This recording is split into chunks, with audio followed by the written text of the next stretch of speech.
The original Koi Herbal Capsule. Ako di ay si Malu Tundag, taga Barangay Lorega. So ang tig-inuman yun aning koy kaya ang akong mama o ang akong bana. Kay para magud nila mas lagsik sila sa pang-adlaw-adlaw nga pambuhaton. Especially akong mama senior na rin akong bana kay trabaho siya taga-adlaw. Mas nindot ilang pamati kung makainom sila koy. Then at the same time, ang ilahang dugo, maintain ra siya. Dili siya yung ma-high blood niya. Di pud siya maka-feel nga mura kay diabetic sila. Kung ano gid ang iyahang kanang pamati sa koy, mas lagsik yun siya. So di man sila maintenance pero supplement gid siya para sa maayong panglawas. Wala sila na namugkulong sa may mga pamati na nila. The usual nga bugat ilang lawas sa tungod sa pag-adlaw-adlaw nga kuan din kanang sa katigwangon na pud sa mga senior kanang mga bukog-bukog. Mas nindot gid kung makainom sila og koy na product. Daghang salamat sa the original Koi Herbal Capsule. The original Koi Herbal Capsule. Balik na butas. Paulit-ulit ang tagas. Itigil na, sobra na. Itigil na ang diskarteng tapal-tapal. Ilastusin mo yan. Tagal, tibay, tag-init o tag-ulan. Tibay na tumatagal. Yan ang Pioneer Elastosil. Tagal, tibay, tag-init o tag-ulan. Elastosil mo yan. Biodraw Herbal Capsule. Napamatud-an ng kasaligan sud sa 25 na katuig. Biodraw Herbal Capsule. Aprobado og epektibo sa pagtabang o pagsanta sa mga nagkadaiyang balatian sama sa diabetes, high blood pressure, kidney problems, arthritis ug uban pa. Biodraw Herbal Capsule. Mapalit sa Majesty Pharmacy, Diding's Pharmacy, GV Butika, Altoras Pharmacy Bohol, Kalos Marketing Ormoc City, Roseville Drug Batulete, Lourdes Pharmacy Osamis City ug sa mga nag-unang butika. Biodraw Herbal Capsule. Day andat, nganong masulubon man kanang naong nimo? Naluhoy manggug ko ni Lolo, Papa Rans. Mitukar na po ang iyang hubak ko gayoma. Mitaas pag yan ang iyang blood sugar. Lakaw dayon ngadto sa butika. Pagpalit dayon og Biotrof Herbal Capsules, sigurado kung dako kinigi katabang para mahupay ang gipamati nga balatian sa imong lolo. Tungod kay ang Biotrof bantugan na kaayong makaalim sa mga nagkalain-laing suliran sa panglawas sud na sa dugayng panahon.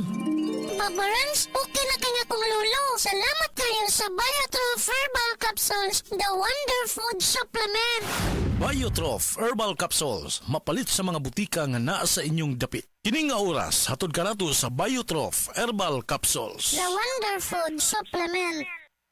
Pag kayo'y nabasagan, madaling remedyohan. Pagkatapos dikitan, Parang bago na naman. Pioneer Epoxy, pandikit ng kristal, kahoy at bakal, pang-repair ng radiator, tambucho, refrigerator, martilyo, kutsilyo, gripo, araro, gero, aparador, pampatibay ng bangka, kisame, etc. Pioneer Epoxy, paborito ng bayan. Nakakaproblema sa paglibang? Mag-inom sa Super Fiber, the fast-acting colon cleansing product approved by the FDA Philippines. Garantisado nga epektibo. Sa 2 hangtod 8 ka oras, imo na mapagawas ang higko nga makahatag og basta utan ug makamatay nga sakit. Ang hugaw nga colon, ang una nga silent killer. Death begins in the colon. Mag-Super Fiber. Mas makita natong mayong resulta kung ato ubanon sa pag-inom ang Life Extension Vitamin D3 kag Super Fiber. Para sa himsog kag maayong digestion, mag-inom kada adlaw sang Super Fiber. Mapalit sa mga butika. Nibalik na ang pinakauna nga kape nga na ay vitamin D3. Karon, Vita D Plus Coffee Mix na ay reishi mushroom ug mangosteen fruit extract pa. Ang healthy nga kape ug humot ug lami kayo. Vita D Plus Coffee Mix. May kape na ka, may vitamin D3 pa ka. Mapalit sa mga butika. Oras, gihatod kaninyo sa EXL Magkabuhay. Buhay at makulay ang buhay sa EXL Magkabuhay.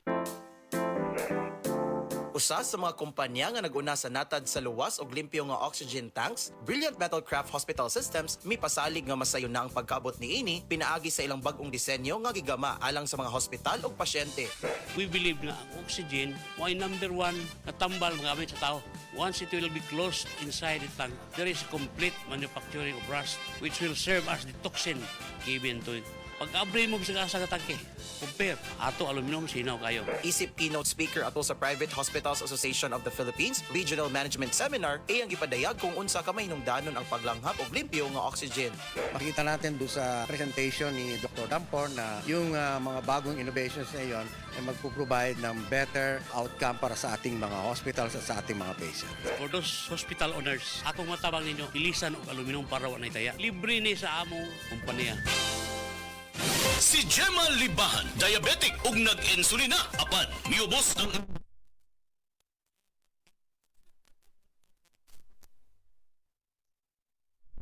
Sa karon kay sige na ko padayon og inom, nagababa na gyud siya. Nibaba siya og 145. Karon gani 143 na lang siya. Gemma Libahan, taga Jensan. Mag-16 ako karong June. Set Panyawan Coffee Mix produkto gikan sa... Sukang puti, susuan mo palami. Kamel, sukang puti, maunag yun imong mapili. Kamel, sukang puti, susuan mo palami. Kamel, sukang puti, anita na ang sikreto, salami. Sa mga workaholic, epektibo ang atong Paragis Bila-Bila Herbal Coffee. Sama na lang ni Roland De La Cruz, nga taga Mati, Davao. Roland de la Cruz, sa Purok Isla, Barangay Central. Purok President. Anong ganahan man kay ka sa kape? Sa Bila-Bila Coffee, laskig ang imong lawas o mayo ang imong lihok. Basta laskig niya kondisyon, makalihok pag may sa trabaho. Kung di ka kainom, magluya na ka? Murag luya-luya, lahi ra gyud. Tungod kay nindot gyud ang Bila-Bila Coffee. Kini ginama sa GFMQ Marketing kay sa Paragis Bila-Bila. Dili na ka mag-agwanta pa. Ako si Radyoman Benzi Tanghian. Kining balita hatod kanato sa Paragis Bila-Bila Herbal Capsule na ilhan isip herbal nga kapsula nga makatabang og daghang benepisyo sa kalawasan. Mao kini ang all-in-one nga herbal. Makahatag og kaayuhan sa ato ang mga selula sa lawas, makatarong sa nindot nga flow og limpyuhan ang imuhang dugo nga modagkayday sa ato ang kasing-kasing. Ug karon sa atong balita, gipahimangnuan karon sa kapulisan sa Dakbayan sa Talisay ang nalambigit sa illegal nga drugas o mga drug addict nga moundang na sa ilahang nga bisyo ug mopaubos sa voluntary drug rehabilitation program. Sumala ni Police Lieutenant Colonel Mayla Maramag ang hipis sa kapulisan sa Dakbayan sa Talisay nga kun andam ang mga addict sa drugas nga magbag-o, mahimo ra kini nga modangop sa mga opisyali sa barangay ug magpagiya kun unsaon nila pagpaubos sa rehab. Ang aftercare program sa Dakbayan sa Talisay nagpadayon og andam mo hangop sa mga tawo nga gusto nga magbag-o. Ang programa gidalit kini dili lang sa taga Dakbayan sa Talisay apan lakip na usab ang uban nga mga silingan nga lungsod og Dakbayan. Kadtong balita hatod kanato sa Paragis Bila-Bila Herbal Capsule. Alang sa kumpleto nga kombinasyon, gamita lang ang Paragis Bila-Bila Plus Herbal Capsule. Paragis Bila-Bila Herbal Capsule na uban sa pagpangapi sa Paragis Bila-Bila Herbal Coffee ug ang pagpanghaplas sa Paragis Bila-Bila Liniment Oil. Gama sa GFMQ Marketing sa Paragis Bila-Bila dili na ka mag-agwanta pa. Sa dugang kasayuran, tawag lang sa 0935-641-0261. Ang Paragis Bila-Bila mapalit sa Didings Pharmacy sa Manalili Street, Cebu City. Bestway Pharmacy sa Mandawi City, Healthway Pharmacy, JV Butika sa Cebu, Mandawi, Liloan ug Osmeña Boulevard. Mapalit usab sa JY Pharmacy sa 32 Osmeña Building, Osmeña Boulevard, Cebu City. Mga kasama at tangi ang bag-o nga drama nga naguluhan, Budbud ug Bibingka matag alas 8 hangtod sa alas 8:30 sa gabi, Lunes hangtod sa adlaw Sabado. Maminaw ta dinhi lang sa DYHP RMN Cebu. Mga higala, may adlaw ka natong nan! Kini si Kuya Gulyat ninyong adunay na ilhan nga lamian kaayong tabliya, ang Don Pepe Tabliya. Sa kaumot og kalami, walay mudili, sa Don Pepe nga tabliya, kini mao'y paborito. Mag Don Pepe. Don Pepe Tabliya! Sarap ni Bay! Kung makatilaw ka, magpangita ka! Ayaw si Piata pagpaminaw sa balitang yutahon sa Shetty, ang inyong mga kabukiran, inyong kaugmaon, ang among focus, paugalingong yuta para sa bukas na masagana. Dinhilang sa balitang yutahon sa Shetty, matag Sabado alas 5 sa hapon hangtod sa alas 5:30 sa hapon, makita usab sa DYHP Alimen Cebu Facebook page. Para sa uban pang updates, i-like, follow ug share ang official DAR Facebook, Instagram ug YouTube accounts nga at DarGovPH Official sa Facebook DAR 7 Central Visayas o sa official DAR website www.dar ar.gov.ph.com. Hatod ka ninyo sa Department of Agrarian Reform. Kung ang imong presyon sa dugo mas taas pa sa 120/80, imong kalawasan, delikado!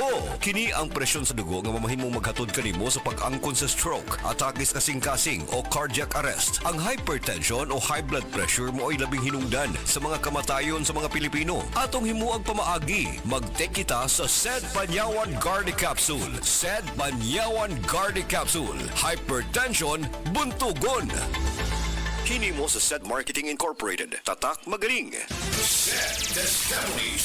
SED Testimonies. Pagmatuod sa kaayuhan sa SED Marketing Products. Ano, kung nanina mo sa kuha, palit lang dyan mo sa seedling naman kay maayo dyan ipanghapla sa mga arthritis, rheuma. Kay ako, nabanggaan dyan kong giro sa akong tuhod. Maori dyan na kaayo sa akong sakit sa tuhod. Hubag kaayo akong tuhod. Maori dyan na kaayo. Pidila Bernaldez, taga Madapo, Davao City. Mag 76. Pagbasa sa ikasyam na kabanata ng aklat ni Juan, pinagaling ni Jesus ang isang bulag, talata 1-41. Sa paglalakad ni Jesus, nakita niya ang isang lalaking ipinanganak na bulag. Tinanong siya ng kanyang mga alagad, "Guro, sino po ang nagkasala at ipinanganak na bulag ang lalaking ito? Siya ba o ang kanyang mga magulang?" Sumagot si Jesus, "Ipinanganak siyang bulag hindi dahil sa nagkasala siya o ang kanyang mga magulang, kundi upang mahayag ang kapangyarihan ng Diyos sa pamamagitan niya. Kailangan gawin natin ang mga ipinapagawa ng nagsugo sa akin habang maaga pa. Malapit ng gabi at wala nang makakagawa pagsapit niyon. Habang ako'y nasa sanlibutan, ako ang ilaw ng sanlibutan." Pagkasabi nito, dumura si Jesus sa lupa at gumawa ng putik. Pagkatapos ipinahid niya ito sa mata ng bulag. Sinabi ni Jesus sa bulag, "Pumunta ka sa deposito ng tubig sa silo at maghilamos ka roon." Ang kahulugan ng salitang silo ay sinugo. Ganun nga ang ginawa ng bulag at nang magbalik siya ay nakakakita na. Nagsalita ang mga kapitbahay niya at ang mga nakakita sa kanya nung siya'y namamalimos pa. "Di ba niya ng pulubing bulag?" Sumagot ang ilan. "Yan nga," sabi naman ng iba. "Hindi, kamukha lang." Kaya't nagsalita pa ang dating bulag. "Ako nga po yun." "Paano ka nakakita?" tanong nila. Sumagot siya, "Ang lalaking tinatawag na Jesus ay gumawa ng putik at ipinahid doon sa aking mga mata. Pagkatapos sinabi niya sa akin, pumunta ka sa silo at maghilamos. Pumunta nga ako doon at naghilamos at nakakita na ako." "Nasaan siya?" tanong nila sa kanya. "Hindi ko alam," sagot niya. Dinala ng mga tao sa mga Pariseo ang dating bulag dahil araw ng pamamahinga ng gumawa si Jesus ng putik at nang pinagaling niya ang bulag. Tinanong din siya ng mga Pariseo kung paano siya nakakita kaya sinabi niya sa kanila, "Pinahira niya ako ng putik sa aking mga mata. Ako'y pinaghilamos at ngayon nakakakita na ako." Ang sabi ng ilang Pariseo, "Di maaaring mula sa Diyos ang taong yon sapagkat hindi niya ipinapangili ng araw ng pamamahinga." Ngunit sinabi naman ng iba, "Paano makakagawa ng ganitong mga himala ang isang makasalanan?" At hindi sila magkaisa. Kaya tinanong nilang muli ang dating bulag, "At ikaw, ano naman ang masasabi mo tungkol sa kanya? Dahil pinagaling niya ang iyong mga mata."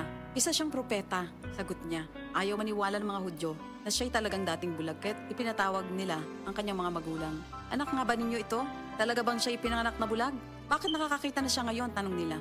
Sumagot ang kanyang mga magulang, "Anak nga namin siya at siya ipinanganak ngang bulag. Ngunit hindi po namin alam kung bakit nakakakita na siya ngayon o kung sino ang nagpagaling sa kanya. Siya na po ang tanungin niyo. May sapat na gulang siya at nakakapagsalita na para sa kanyang sarili." Ganun nga ang sinabi ng kanyang mga magulang dahil takot sila sa mga Hudyo. Alam nilang pinagkakaisa ng mga Hudyo na itiwalag sa sinagoga ang sino mang magpahayag na si Jesus ang Kristo. Ito ang dahilan kung bakit sinabi ng kanyang mga magulang, siya nasa tamang gulang na, siya ang tanungin niyo. Muli nilang ipinatawag ang dating bulag at sinabi sa kanya, "Sa pangalan ng Diyos, magsabi ka ng totoo. Alam namin ang taong yon ay makasalanan." Sumagot siya, "Hindi ko po alam kung siya'y masamang tao o hindi. Isang bagay po ang alam ko. Ako'y dating bulag, subalit ngayon ay nakakakita na." "Anong ginawa niya sa iyo? Paano niyang pinagaling ang inyong mga mata?" tanong nila. Sumagot siya, "Sinabi ko na po sa inyo at ayaw naman ninyo akong paniwalaan. Bakit gusto ninyong marinig muli? Nais ba ninyong maging alagad din niya?" At siya kanilang minura. "Ikaw ay alagad niya, ngunit kami mga alagad ni Moises. Nalalaman naming nagsalita ang Diyos kay Moises, ngunit ang taong yon, hindi namin alam kung saan siya nanggaling." Sumagot ang lalaki, "Yan nga po ang nakakapagtaka. Hindi niyo alam kung saan siya nanggaling. Gayunpaman, pinagaling niya ang aking mga mata. Alam nating hindi pinapakinggan ng Diyos ang mga makasalanan, ngunit pinapakinggan niya ang mga tunay na sumasamba sa Kanya at sumusunod sa Kanyang kalooban. Doon pa man ay walang makapagpagaling ng mata ng taong ipinanganak na bulag. Wala pong magagawa ang taong yon kung siya hindi mula sa Diyos." Sumagot sila, "Ipinanganak ang makasalanan at ngayon nais mo pa kaming turuan?" At siya'y kanilang itiniwalag. Nabalitaan ni Jesus na ang lalaking pinagaling niya itiniwalag ng mga Pariseo. Kaya na matagpuan niya ito, ay kanyang tinanong, "Sumasampalataya ka ba sa anak ng tao?" Sumagot ang lalaki, "Sino po ba siya, Ginoo? Sabihin niyo po sa akin upang ako'y manalig sa kanya." "Siya'y nakita mo na Siya ang kausap mo ngayon, wika ni Jesus. Sumasampalataya po ako, Panginoon, ang sabi ng lalaki. At sinamba niya si Jesus. Sinabi pa ni Jesus, naparito ako sa mundong ito upang humatol at nang sa gayo'y makakita mga bulag at mabulag naman ang mga nakakakita. Narinig ito ng ilang pariseyong naroon at sila'y kanilang tinanong, ibig mo bang sabihin mga bulag kami? Sumagot si Jesus, kung kayo nga'y bulag, wala sana kayong kasalanan. Ngunit dahil sinasabi niyong nakakakita kayo, ang kasalanan ay nananatili sa inyo. Ito ang salita ng Diyos. Hi, I'm Dr. Michael Smith, a medical doctor and senior health scientist of Life Extension Foundation USA. I recommend Life Extension Vitamin D3 for everybody. This is the most practical and wise way to protect our health from diseases like cancer, heart disease, diabetes, and a lot of other health conditions. Kalami magkape, pero dapat good ang kape nimo healthy. Parehasan ning Vita D Plus Coffee Mix. Nibalik na ang imong paborito nga pinakaunang kakape nga na ay vitamin D3, reishi mushroom ug mangosteen fruit extract. Aromatic na ug lami pa. Pwede jud ni siya sa mga naay diabetes. Vita D Plus Coffee Mix. May kape na ka, na ay vitamin D3 pa ka.